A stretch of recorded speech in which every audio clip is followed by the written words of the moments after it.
In the rolling hills of Zalangam, the ancestral land of the Kuki people, where the mists clung to the bamboo groves and the rivers sang ancient songs, there lived two families bound by fate. Long before their births, the spirits of the land whispered of a love so deep it would echo beyond the mortal world. One bright morning under the same sky, two women gave birth in a village nestled among the hills. The first bore a son, whom they named Ngambom, meaning brave warrior, for his cries were strong and his eyes shone with a fierce light. The second bore a daughter named Khupting, meaning beautiful flower, for her delicate features bloomed like the wild orchids of the forest. The mothers, exhausted but joyful, laid their newborns on a mat beside a banana trunk, one above and one below. Yet to their astonishment, whenever they returned from fetching water or tending the fields, they found Ngambom and Khupting side by side, as if drawn together by an unseen thread. As the years passed, Ngambom grew into a tall, handsome youth, his strength unmatched and his voice a melody that could charm the birds from the trees. He was skilled with the gosum, a traditional flute, and his music filled the village with joy. Khupting blossomed into a maiden of breathtaking beauty, her grace and kindness known throughout Zalangam. The two were inseparable, their childhood bond deepening into a love that burned brighter than the sun over the hills. The villagers marveled at their devotion. Ngambom would play his flute by the riverbank, and Khupting would weave garlands of flowers, her laughter mingling with his tunes. They vowed to marry, their hearts entwined in a promise as old as the mountains. But fate, like the storms that sweep the hills, had other plans. One day a strange illness crept into Khupting's body. Her once vibrant spirit faded, her steps grew weak, and her laughter fell silent. The village healers tried every remedy, herbs from the forest, prayers to Chung Palan, the heavenly god, and offerings to appease the spirits, but nothing could halt the shadow that gripped her. Ngambom, desperate to save his beloved, sought the wisdom of the village priest. The priest, a wizened man who spoke with the spirits, gazed into the fire and said, "Khupting's life is tied to the river Apeu Vadong, believed to be the Irrawaddy River.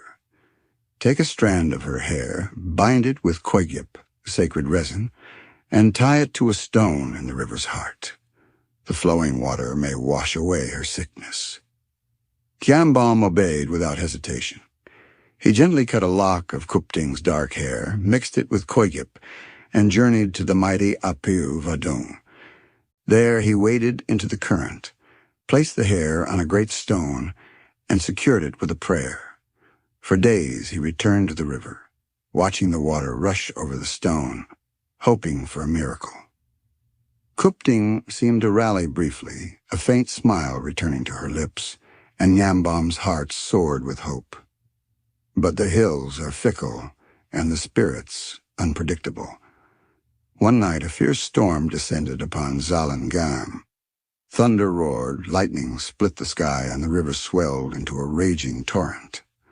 The floodwaters tore through the valley, sweeping away the stone that held Khupting's hair. When Ngambom reached the riverbank at dawn, he found nothing but muddy chaos. His hope shattered like the broken bamboo along the shore. Khupting's condition worsened. Without the stone to anchor her spirit, the illness consumed her.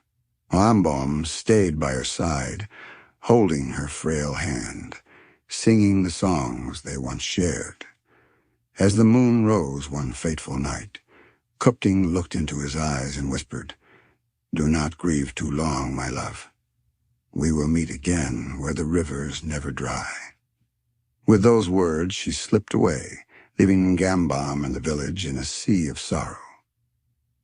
The loss drove Ngambom to the edge of madness. He wandered the hills, his flute now silent, his once proud frame bent with grief. The villagers wept for him, for no one could replace Khupting in his heart. He returned to the river daily, searching for her hair, calling her name into the wind. "Khupting, my flower, where have you gone?" he cried, but only the echo answered. One evening, as the sun dipped below the horizon, Ngambom climbed to the highest hill overlooking the village.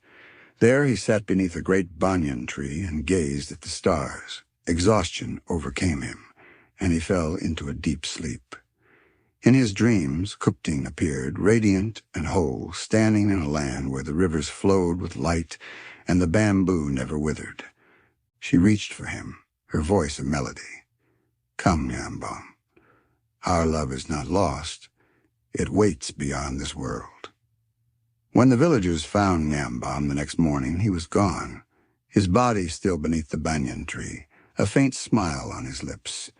They knew he had followed Khupting to the afterlife, where the spirits of lovers reunite. The Kuki people say that on quiet nights, when the wind carries the sound of a flute through the hills, it is Ngambom, playing for Khupting in their eternal home. From that day, the tale of Khupting and Ngambom became a song of the Kuki people, a reminder that true love transcends even death. Elders tell it to the young by the hearth, and the hills themselves seem to whisper their names, a testament to a bond that neither storm nor time could break.